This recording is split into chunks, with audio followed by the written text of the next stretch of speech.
Hi అండి. Welcome to tasty tiles. నేను మీ అనుష. ఈరోజు మన రెసిపీ వచ్చేసి అప్పటికప్పుడు ఏమీ తినాలనిపించినప్పుడు, ఇంట్లో ఏం స్నాక్స్ లేనప్పుడు ఇలా ఒక్కసారి స్నాక్ చేసుకొని తినేయండి. అదే సోయా పకోడీ, అదేనండి మిల్ మేకర్ పకోడీ. చాలా సింపుల్ అండ్ టేస్టీగా ఉంటుంది అండ్ హెల్తీ కూడా.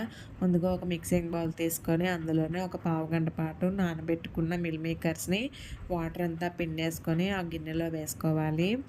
వాటర్ ఉంటే మనకి ఆయిల్ అనేది ఎక్కువ పీల్చేసుకుంటుందండి. సో ఆ వాటర్ని మొత్తం పిండేసుకొని ఆ బౌల్లో వేసుకొని టేస్ట్కి సరిపడా సాల్ట్ వేసుకోవాలి. ఇక్కడ నేనైతే one one and half spoon salt వేసుకున్నాను. సాల్ట్ వేసుకొని చిటికెడు పసుపు కూడా వేసుకోవాలి. పసుపు ఆప్షనల్ అండి. పసుపు వేసుకున్న తర్వాత ఒక స్పూన్ దాకా కారము, ఒక హాఫ్ స్పూన్ జీలకర్ర వేసుకొని అందులోనే ఒక స్పూన్ దాకా అల్లం వెల్లుల్లి పేస్ట్ వేసుకోవాలి. ఒక స్పూన్ అల్లం వెల్లుల్లి పేస్ట్ వేసుకున్నాక మనకి బైండింగ్ కోసం అని చెప్పి 1.5 స్పూన్ దాకా శనగపిండి వేసుకోవాలి. శనగపిండి వేసుకున్న తర్వాత క్రిస్పీనెస్ కోసం బియ్యపిండి వేసుకోవాలి. ఒక స్పూన్ బియ్యపిండి వేసుకున్న తర్వాత మొత్తం కలిసేలాగా ఫస్ట్ కలుపుకోవాలండి.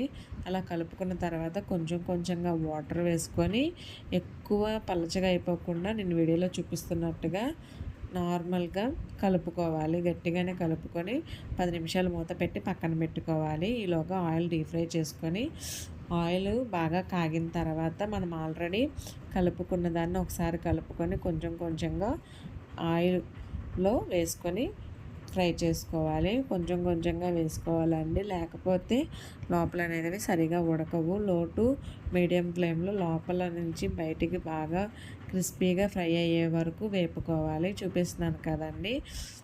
లైట్ నుంచి రెడ్ బ్రౌన్ కలర్ వచ్చే వరకు, బాగా థిక్ బ్రౌన్ కలర్ వచ్చే వరకు ఫ్రై చేసుకోవాలి.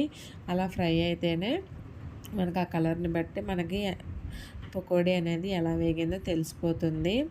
అంతేనండి. ఎంత సర్వింగ్ బౌల్లోకి తీసేసుకుంటే ఎంతో simple and tasty healthy recipe అయిన మిల్ మేకర్ పకోడీ, కొంతమంది అయితే సోయా అంటారు, సోయా పకోడీ రెడీ. వీడియో నచ్చిందా? వీడియో నచ్చితే ఒక లైక్ వేసి షేర్ చేసి సబ్స్క్రైబ్ చేసుకోండి. అలాగే మీ ఫ్రెండ్స్ అండ్ ఫ్యామిలీకి కూడా షేర్ చేయండి.